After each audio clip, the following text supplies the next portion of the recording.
I had a question via email about using sine and cosine and tangent and log functions in Excel. And so I thought I would give you a quick little bitty tutorial over these functions or using functions in general in Excel. One, whenever you're going to do a calculation in Excel, you're going to have to use, the equal sign to let it know you're trying to calculate something rather than put in data.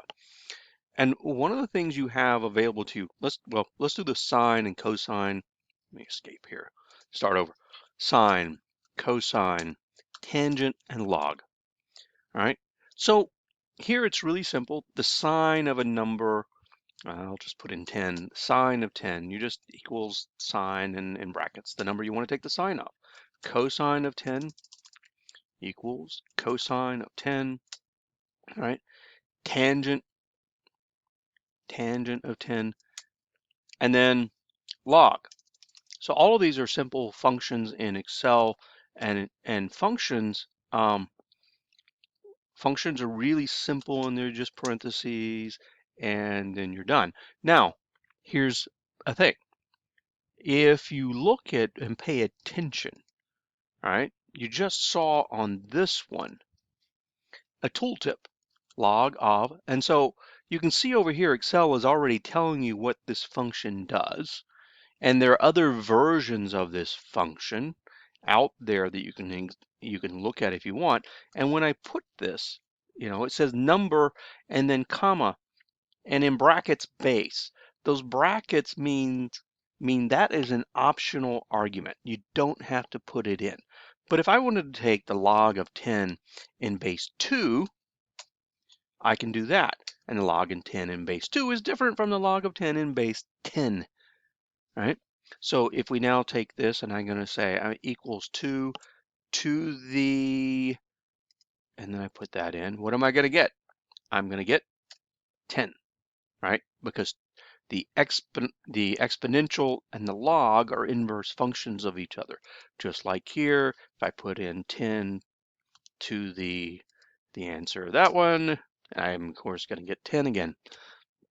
The other thing you can find if you're looking for help with any function in Excel is up here under formulas. You can go to the top under formulas and there's insert function. You can start looking for different functions. You can type a description of the function. If you want to learn more, there's math and trig. So here are all the math and trig functions. Lookup, reference. These are more advanced for using data in Excel. Date and time functions, text functions, logical ands, ors, ifs, things like that. Financial stuff, if you want to be able to, there we go, calculate the payment on a loan. Let's put in the rate, number of periods, present value, future value, type. Yeah, you can look up all of this kind of stuff on different things. One of the great things to learn about Excel is just poke around sometime and figure out everything you need to know. But here you go, sine, cosine, tangent, and log. If you need to find more information on them, you can go up here. A cosine is the inverse cosine. All right, so you go here to cosine, all right, and it tells you more about it when you bring up the function like that. Now, one other thing, one other note, all right? The sine of 180 degrees, well, that's not it, all right? Why? Because you need another function if you want to use degrees. There's a function called radians, which converts degrees to radians. Radians. Converts degrees to radians.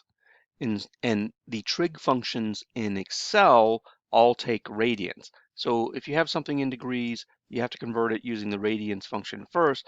And now when we take the sine of this, we get the correct answer-ish, right? I mean, it's really close. It's supposed to be 0. 10 to the minus 16, pretty close to 0. And that's because when we do this conversion, well, pi is a irrational number and it keeps going on out forever. And so this is a truncated version of pi, so you're off from actually pi radians over just a little bit, and so you get a slightly different answer. All right, that's it for this one. I hope this helps.